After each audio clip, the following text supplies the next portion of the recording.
some months ago, we started a walk from Kanyakumari to Kashmir.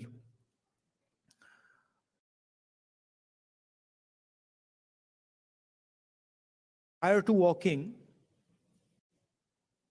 we were finding that the normal tools that we used to use for politics, conversations like this, public meetings, was simply not working anymore. All the instruments that we needed to do politics in India, they were controlled by the BJP and the RSS.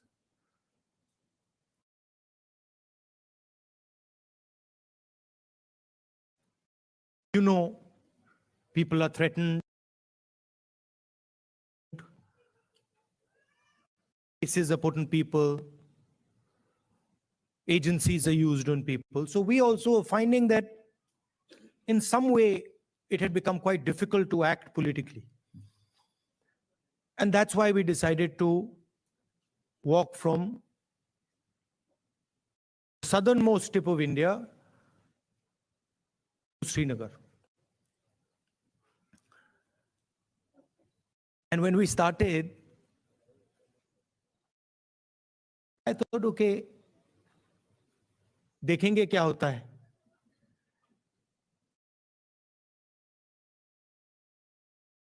After 5 or 6 days, we realized that actually walking 4,000 kilometers is not an easy thing. You know, and I had an old knee injury that started to act up. So I said, now I'm in real trouble because there's no choice. One has to walk and I'm having quite a lot of pain. And then quite a surprising thing happened. Which is I started noticing that after walking 25 kilometers is more than half a marathon. So after walking 2-3 weeks, every day 25 kilometers, I suddenly realized one afternoon that it's strange, but I'm not feeling tired at all. I get up in the morning, 6 o'clock we used to start, and we used to end walking at about 7:38 in the evening, and I was like, this is very strange. I'm not feeling tired at all. What is this? And then I started asking people around that, bhai, ye ho kya raha? Aapko thakaan ho rahi hai? Everybody is saying to me, thakaan to nahi ho rahi. It's very strange. We're not feeling tired. So I started to think about it, and I realized that actually what was going on was that it was not us that was walking. It was India that was walking with us. Right? And the large mass of people who were coming, all religions, all communities, everybody, kids, they were creating an atmosphere of love and affection where nobody was feeling tired. Almost as if everybody was walking together. सब जुड़ के चल रहे थे और उसमें किसी को थकान नहीं हो रही थी, एक दूसरे की मदद हो रही थी. And that's where we came up with the idea. नफरत के बाजार में मोहब्बत की दुकान खोली.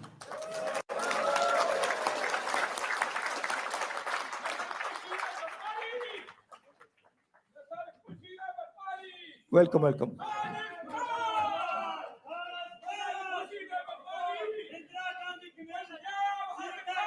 नफरत के बाजार में मोहब्बत की दुकान.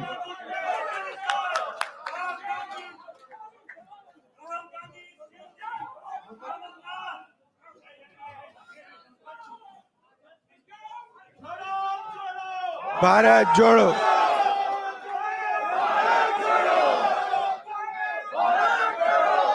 See, the interesting thing about us, about the Congress party, is we have affection towards everybody. someone wants to, if someone wants to come, and say something, regardless of what they're saying, we're happy to listen to it. We're not going to get angry. We're not going to get aggressive. We'll nicely listen to it. In fact, we'll be affectionate to them. We'll be loving to them, because that's our nature.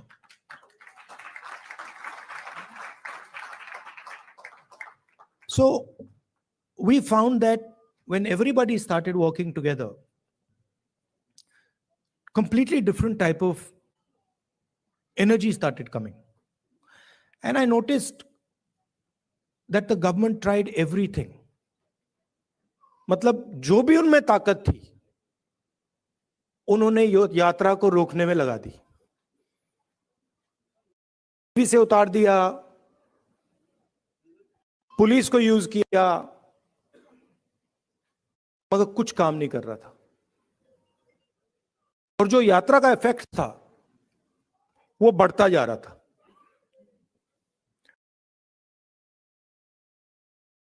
क्यों हुआ? क्योंकि आप सबने हमारी मदद की. सिर्फ not only in India, Bharat Jodo is an idea that is in all your hearts. And it is about respecting each other and being affectionate to each other.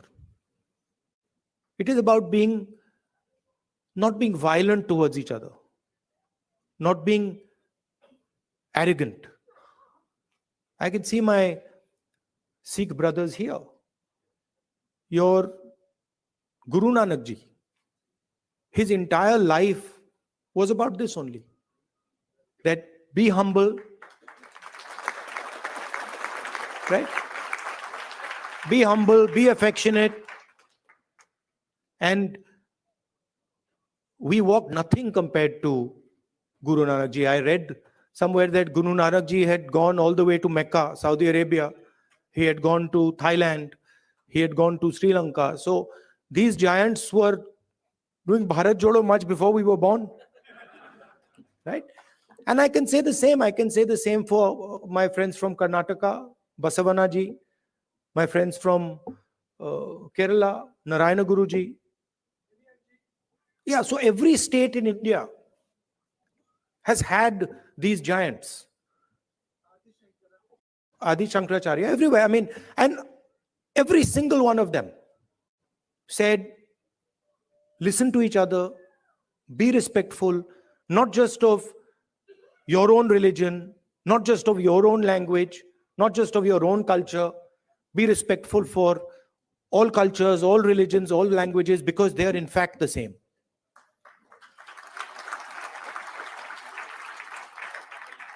And the assault that is taking place in India, it's taking place on our way of life. Sam Pitroda ji said that he grew up with all people living happily. Different languages, different religions. And that is what is being attacked.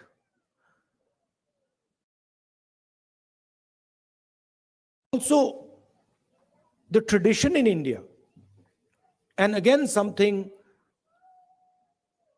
leaders like Guru Nanak Ji, Basavana Ji, Gandhi Ji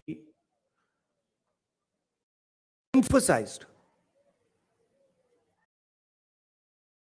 was not to be under the impression that you know everything, that the world is too big, too complicated for any one person to think that he understands everything and he knows everything. So really that is the disease that Sam sort of outlined. That is the disease, that we have a group of people in India who are absolutely convinced that they know everything. In fact, I think they think maybe they know even more than God. They could sit down with God and have a conversation and explain to him, about what is going on. And of course, our Prime Minister is one such specimen.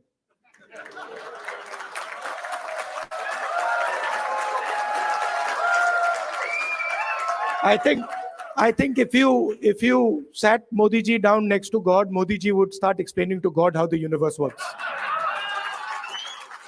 Right?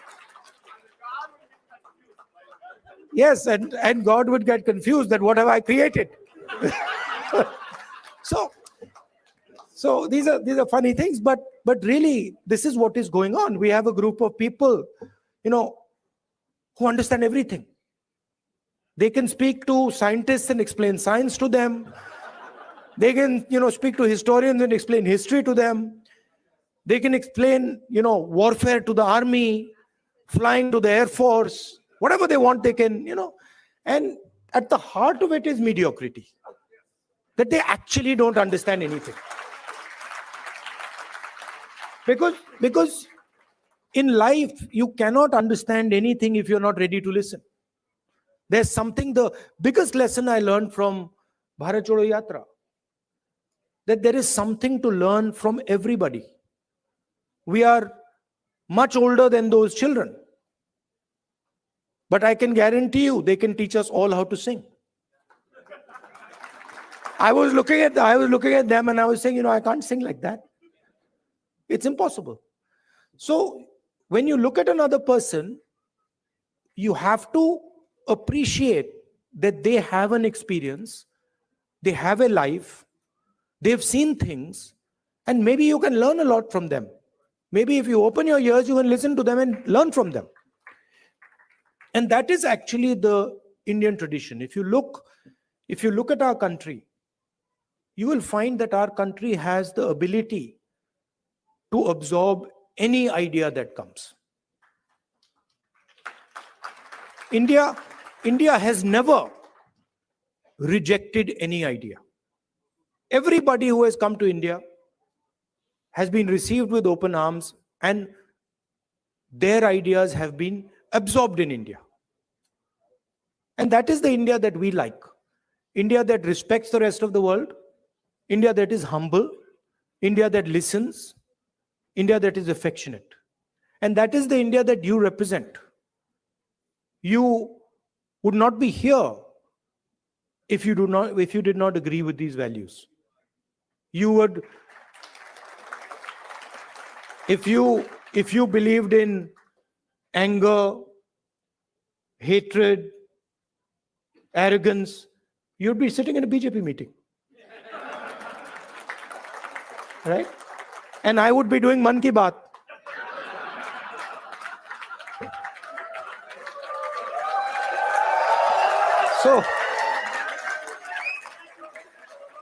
So thank you very much for holding up the Indian flag in America, showing the American people what it means to be Indian, respecting them, respecting their culture, learning from them, and also allowing them to learn from you. You make us all proud.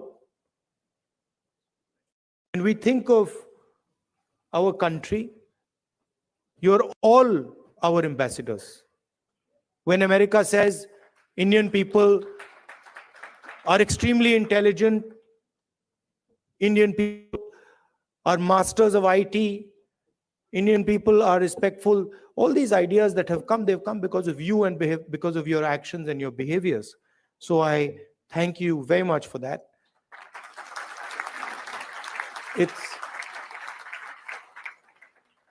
I came here this morning. Sam organized the flight. I arrived 16 hours. After 16 hours flying, 6:30 in the morning. I thought I'd be tired, but I'm not tired at all because of the energy that you have given me. Thank you.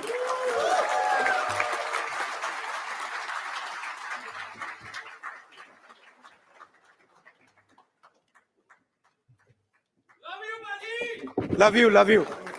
Now they've asked me to answer your questions. Yes. See that few questions. That also would not happen in a BJP meeting. Yes. No questions there. Only answers. Thank you. Yeah. Thanks, everyone. Could you please sit down? Thank you. Thank you. So we have many organizations which support. 4 or 5 questions. Yes, sir. Okay, quick. Yes. Or opinions. It doesn't, whatever. Yes. But So when we you have. ask people questions, they automatically assume opinion is included. Yes. So we have women who played major contribution for this program to be successful. We have women empowerment organization which helped us to make this event successful. So they have a question specific to women, and I would request Ms. Jhansi Reddy garu to ask that question. Mic. Just give me the other mic. Welcome, Rahul ji, for California. And as a Women Empowerment Telugu Association, my name is Jhansi Reddy. So I would like to ask you 2 questions regarding this women bill that has been, in the court for almost more than half a century. So when the Congress comes in power, Which women's bill? the women's reservation rights. So that bill has been there for more than a quarter century. So as a Congress leader, what is your thoughts on it and how are you going to deal with it? That's of my first question. The second question is, in India, it's very hard for a woman for the safety issue. So what are we going to, offer our next generation of the girls in India? Thank you. So on the women's reservation bill, we are committed to that. We wanted to pass it in the last government, but some of our allies were not too happy with it, and they didn't give us the support for that bill. But I'm confident when we come to power, we'll pass that bill. I think part of the answer to your second question lies in the first question. If we empower women, if we involve women in the political system, if we give women space in the governance of the country, if we give women space in the businesses of the country, we will automatically make them safer. So I think involving them in politics, involving them in business, involving them in running the country are the way to give them power. Thank you. Thank you.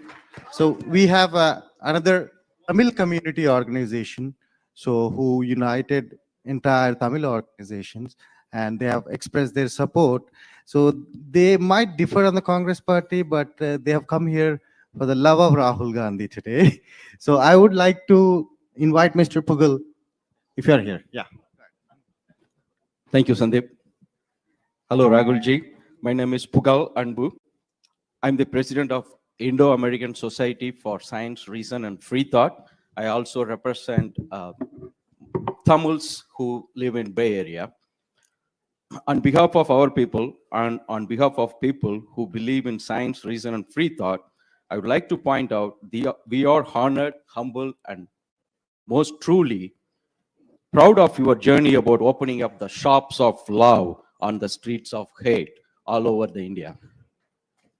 Tamils have long tradition of harboring brotherhood mindset throughout their civilization. 3,000 years ago, our forefathers said, "Yadum ure yavarum 𝐀𝐓𝐕 𝐍𝐞𝐰𝐬 𝐂𝐡𝐚𝐧𝐧𝐞𝐥 Translation: all human beings are created equal, and every town is our town, everybody is our relative. To us, India is like European Union, with each state having its own language, its own tradition, its own festivals, its own cuisine, dress code, way of living, etc., etc. They are all different, yet we live under one called India. Therefore, it is deeply saddening to us when someone from the union government trying to impose one language, one culture, one tradition, one religion, one school, etc.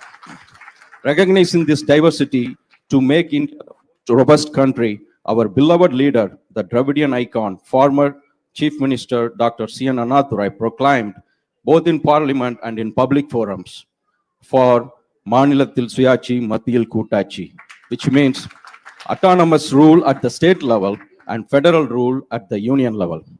Dear Rahulji, you have studied in America and you have traveled within United States extensively, and you know much better than anyone else in this room that America is the best example of federalism. Each state has its own constitution, its own Supreme Court apart from federal laws. Whereas in India, Congress party did have its own share of problems in the past. But the times have changed. The new thinking has emerged, and you are the epitome of the new thinking. You are the beacon of hope and the streets of hate in India.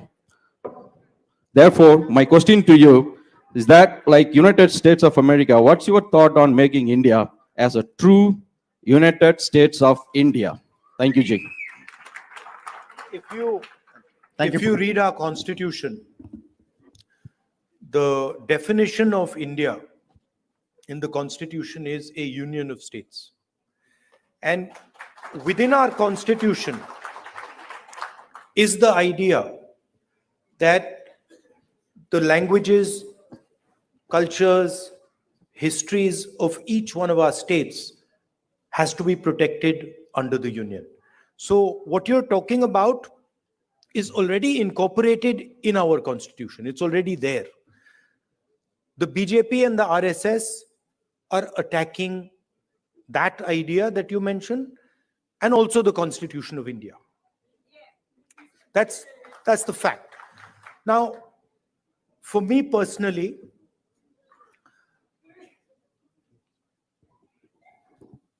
I understand that the Tamil language is more than a language to Tamil people. Right? It is not just a language.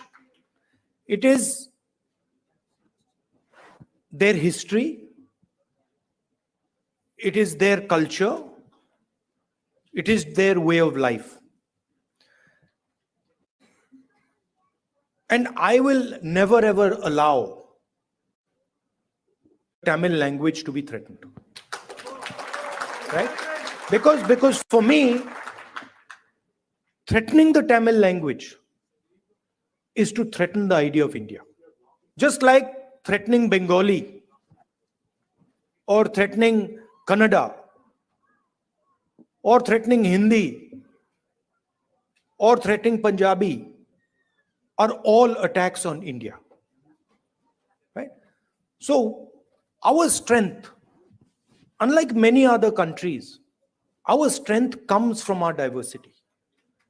Our strength comes from accepting that we are all different, but we can work together. And that is an idea that I'm sure you and the Congress party are protecting. Thank you. Thank you. Thank you, everyone. Please put your questions brief, respecting everyone's time. I know you have opinions, but please put your questions brief. Next question is Mr. Karthik from Ambedkar King Study Circle. Can we allow people to? Yeah, hold on. Yes. These are, please appreciate these organizations have put together this amazing event. There are Telugu, Tamil, Kerala, Kannada, all are together to make this event successful. Respect those organizations. Thank you. We'll do. We've got 5 questions, don't worry. There's more than enough. We can add a few also if you want.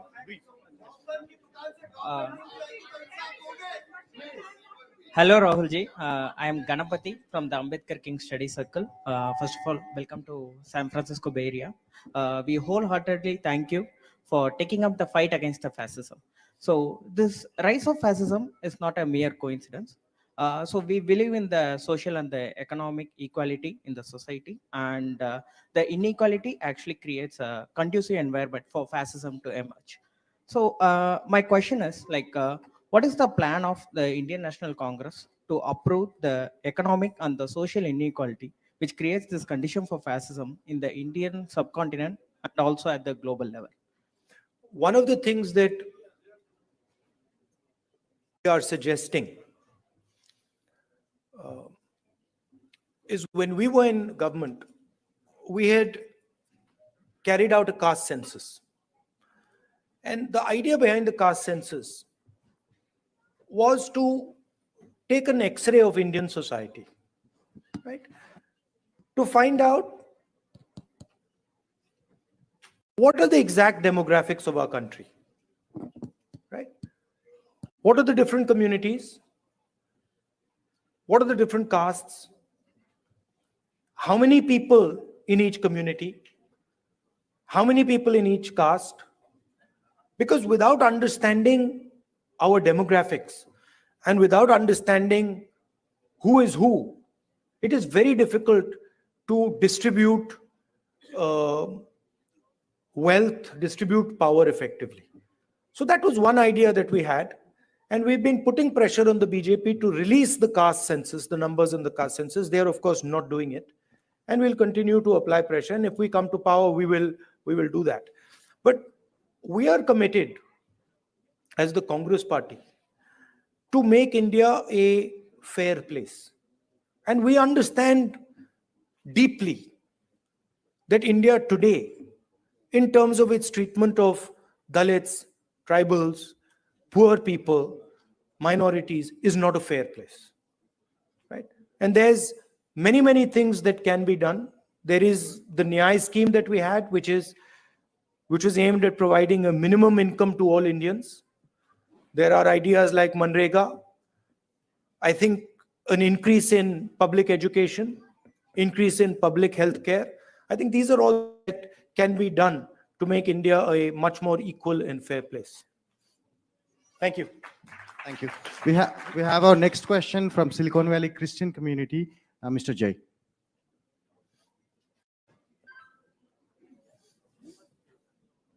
Rahulji, now the Parliament Lok Sabha seats are increasing to 888. What's your take on it? There's a proposal that Modi ji is actually working on. It is going to entirely be based on population. It is going to tilt, the orientation towards the highly populous states, getting more and more lion's share of the revenues and everything. So how is it going to change everything? Minorities are going to get even more depressed. Majorities are going to be, making everybody vulnerable. So what's your take on it?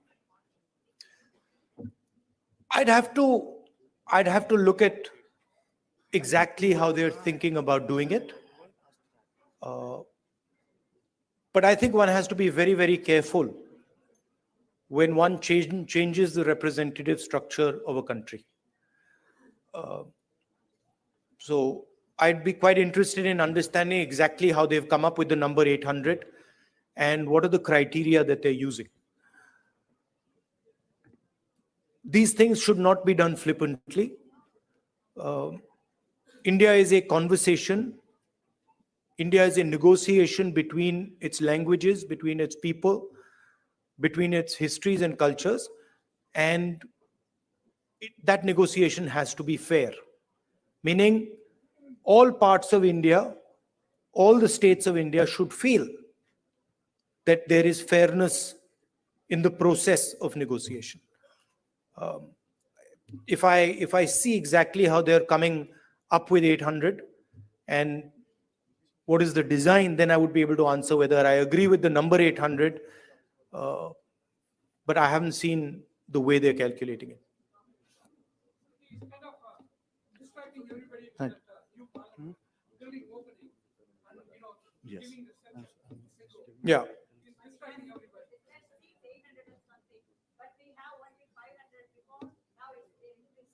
Yeah, but it depends how the ratios change.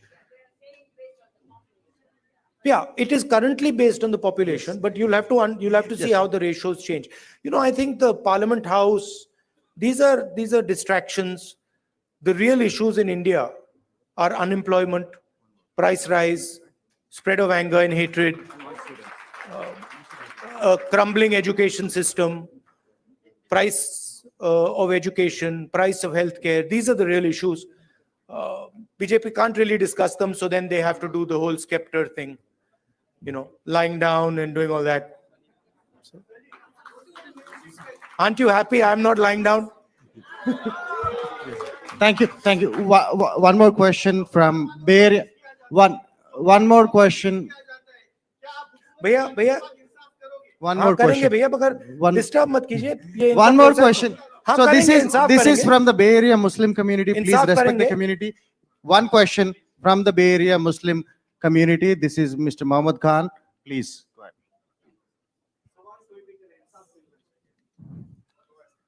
मिलेगा. Rahul ji, thank you so much for coming all the way here. आपने जो ये नफरत के बाजार में मोहब्बत की दुकान खोली है, उसका बहुत बहुत शुक्रिया. I think this is something which we were starving for as Muslims from the Bay Area. We all want to thank you for your time and for your efforts in coming all the way here. As you know that, Muslims have the security threat today. It was never before. The way we see today, like whenever we call and talk to anybody, it's like, kya ho raha hai yahan pe? What's going on? There are so many different laws which are getting implemented, which were not even implemented earlier. If it is just of the security, it's okay. But then if it goes on and on, like inching up, le lijiye, Musliman bachon ko jo hai, they are putting in the jails for the crimes which they have not committed. What strategy will you adopt, or what hope are you giving to Indian Muslims, which is going to change the whole thing back to the point where we were and get back to the normal stream to develop India? The best way for me to explain that is the line, Mohabbat ki dukaan. That is the best way I can say it, which is that it is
that you feel that what is going on?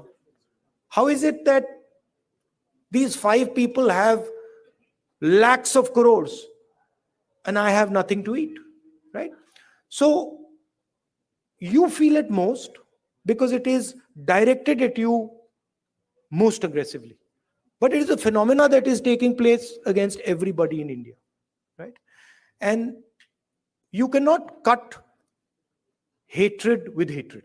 It's impossible, right? You know that. You can only cut hatred with love and affection. And I was surprised at how easy it was to erase hatred in India. I was shocked. I didn't imagine that भाई इधर से उधर चलने से इतना असर पड़ेगा. I didn't imagine it. Right? Indian people as you yourself have said, they don't believe in this stuff. They don't believe in hating each other. They don't believe in killing each other. This is a small group of people who have got control of the system, who've got control of the media, and who are fully supported by, big money, right? But this is not the large mass of Indian people. I can guarantee you, I walked from Kanyakumari to Kashmir. I can guarantee you there are more people who believe in love and affection than hatred. Millions and millions more. So don't be pessimistic. Also, I'd like to point out another thing. This happens periodically in India. What is happening, for example, to the Muslim community in India today happened to the Dalit community in the 80s. If you went to UP in the 80s, the Dalit community, what is happening with the Muslims was happening with the Dalits there. So periodically this type of stuff happens, and we have to challenge it, we have to fight it, and we have to fight it with affection, not fight it with hatred. We will do that. Thank you, Rahulji. And one last question from the most important community of entire world, that is students. So we have one interesting student from UC Berkeley who wants to, literally begging me to ask one last question. She promised that she would conclude it. Wait. One more question. Welcome, Rahul sir, and thank you so much for your win in Karnataka. You've made a lot of people very, very happy. We've literally cried tears of joy, so thank you. So my question for you would be, we have a lot of students who helped out here today. We really feel passionately for your cause, and which is our cause now.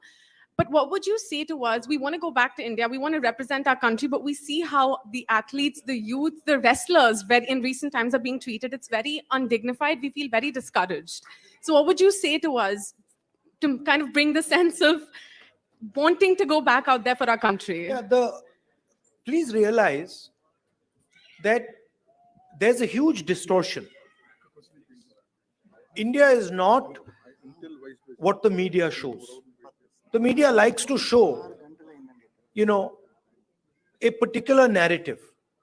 It likes to promote a particular narrative. That is actually not what is going on in India, right?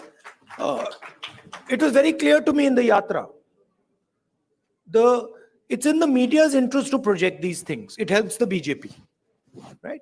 So don't think that everything you see in the media is the truth. And as a young person, your country needs you, right? And your skills and your energy will be very useful to your country. So if you feel like going back, do go back and help out. Thank you. Thank you, Rahulji. Thank you. And I picked up Rahulji somewhere in the morning, 8 o'clock. It's 8 o'clock. So please, 1 minute. So let me conclude it, right? He's a normal human being like us. He's not superhuman. He's normal